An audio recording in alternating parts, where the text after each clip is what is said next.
Comment imaginer, quand on le voit skier, que Pascal ait découvert tardivement la montagne? Il vit cette passion avec intensité. C'est plus l'amour du sport que la recherche des performances qui le guide dans cette rage de vivre que nous allons découvrir en le suivant tout au long d'une saison d'hiver.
C'est dans l'amour des animaux et de la musique qu'il puise les ressources pour réaliser de grands projets.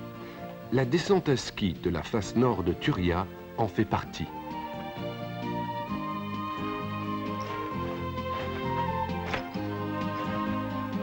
C'est en septembre, lors d'une ascension facile en compagnie de Philippe, un ami guide qui l'initie à la haute montagne, qu'il découvre ce sommet de près de 4000 mètres. La rencontre avec Turia est un véritable coup de foudre. À gauche, un couloir parfaitement rectiligne que, dès cet instant, il envisage de descendre à ski. Descendre tout droit, sans faire un seul virage, personne n'a encore osé le tenter. Tracer le temps d'une chute libre, une ligne verticale de plus d'1 kilomètre de long en pleine face nord. Chimère? Choix insensé? Peut-être. Mais pour réussir, la décision s'impose d'elle-même. Pascal se plie aussitôt à un entraînement rigoureux. Il veut relever le défi lancé, descendre Turia en trace directe dès cette saison.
À la fin de l'automne, une chute de neige précoce donne à Pascal un avant-goût des premiers virages blancs.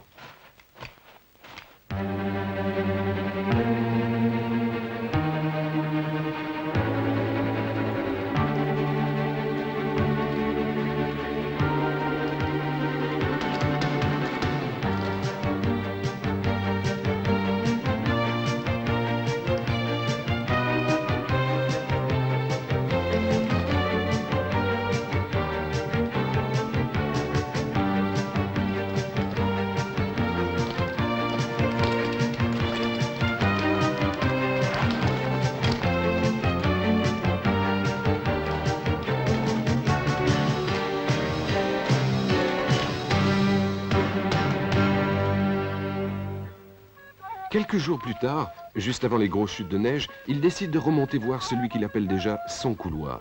Dans sa tête, il l'a descendu 100 fois. Maintenant, son rêve doit devenir réalité. Il veut connaître ce couloir dans ses moindres détails. C'est un véritable toboggan de glace. Avec la neige, il faudra se méfier des avalanches et choisir le meilleur moment pour descendre. Au sommet aussi, il y a de la glace. Et là, aux 2/3 de la face, en plein milieu, 3 rochers noirs. Les cavaliers qu'il faudra frôler à pleine vitesse, même si l'hiver venu, la neige est abondante.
Début janvier, la descente de Turia hors piste est prématurée.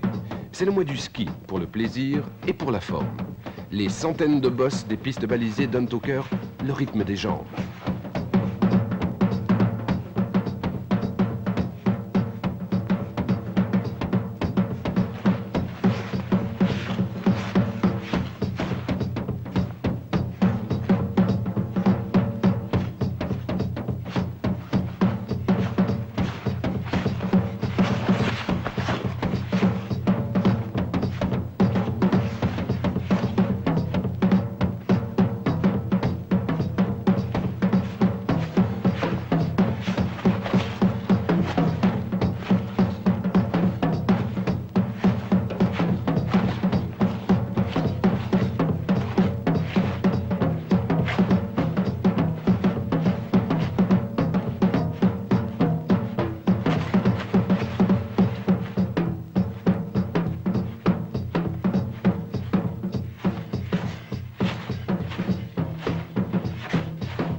Fin janvier, pour Pascal, le ski nature alterne avec le choix et la préparation du matériel.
Le choix est fait.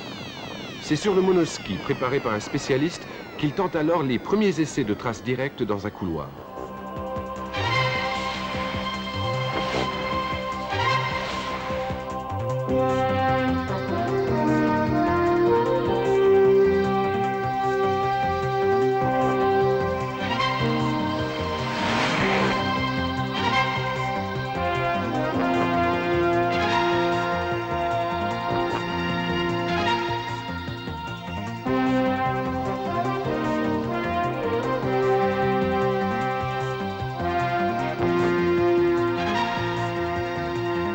En février, la neige poudreuse est abondante, mais pas suffisamment humide pour adhérer aux plaques de glace au sommet. D'une pente moyenne de 45 degrés, le couloir nord de Turia fait plus de 700 mètres de long. Il a l'avantage de se terminer sur un glacier relativement plat pour freiner sa course. Les conditions hivernales de la haute montagne étant très rudes, Pascal demande à Philippe, le guide, de l'accompagner dans le couloir pour faire un essai à mi-pente. À la vitesse estimée de 150 km/h, la pression de l'air risque de soulever le monoski et de l'entraîner dans une chute qu'il ne peut envisager. De plus, il doit contrôler son ski, quelles que soient les qualités de neige qu'il traversera en perdant de l'altitude. Il visualise aussi la meilleure trajectoire à partir de repérages qu'il a fait à la montée.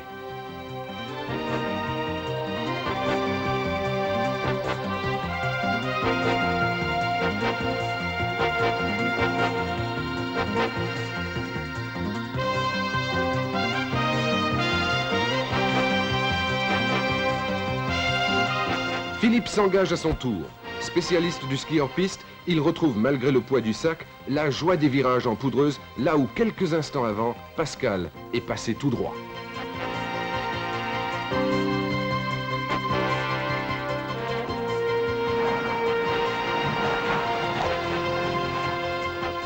Début mars, le sommet est toujours en glace.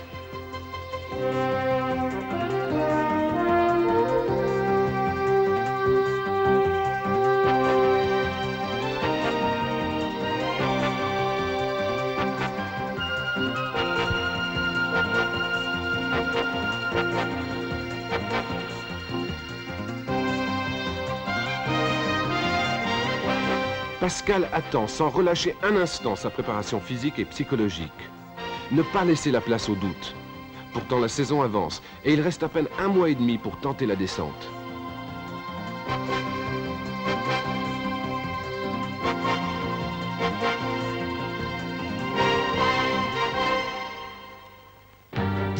Les jours suivants, Pascal retrouve la joie des grands virages en liberté. C'est le ski, loin des pistes, mais aussi les rencontres et les jeux des plaisirs partagés.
Pour contrôler son niveau à la fin du mois de mars, il décide de s'engager dans une compétition de ski de vitesse, le kilomètre lancé, afin de voir si sa préparation et sa résistance physique peuvent se mesurer aux meilleurs skieurs de la spécialité.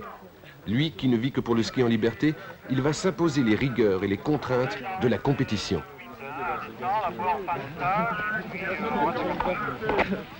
Ok, c'est bon. D'accord, il a reçu là.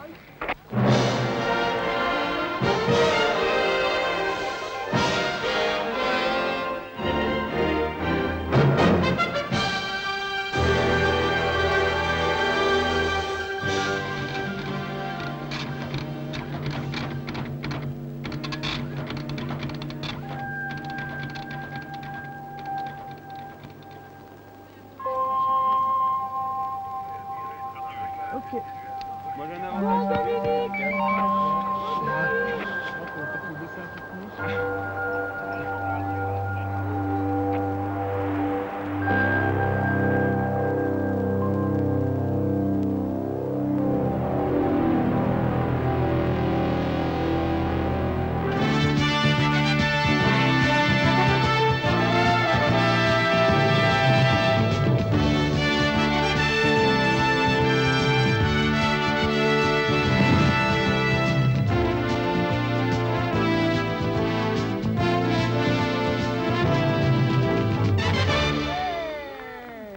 C'est chouette.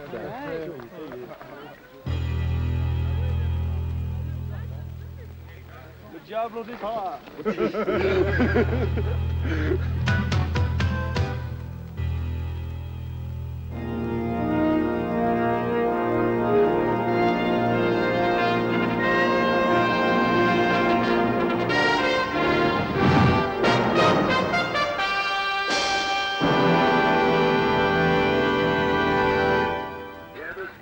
Le moment de découragement passé, il décide de retrouver Turia.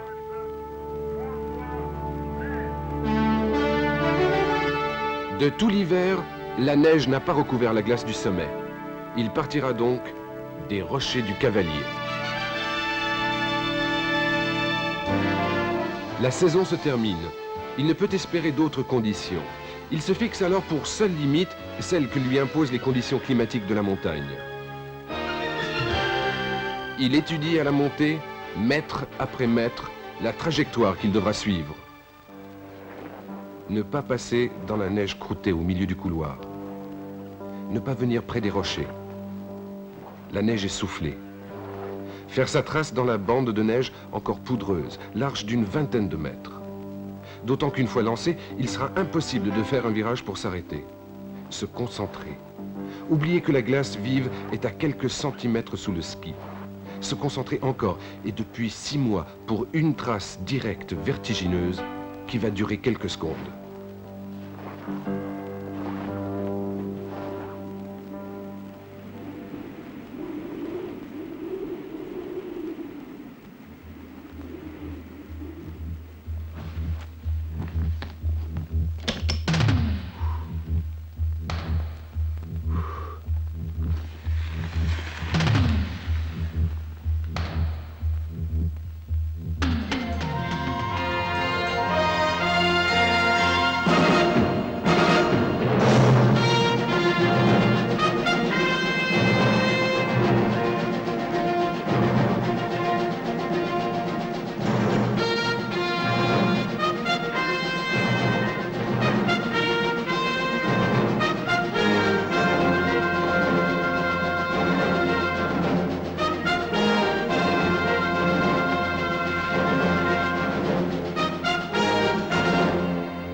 C'est gagné. Mais dans la tête de Pascal, un autre désir monte déjà, revenir la saison prochaine pour réussir la descente intégrale.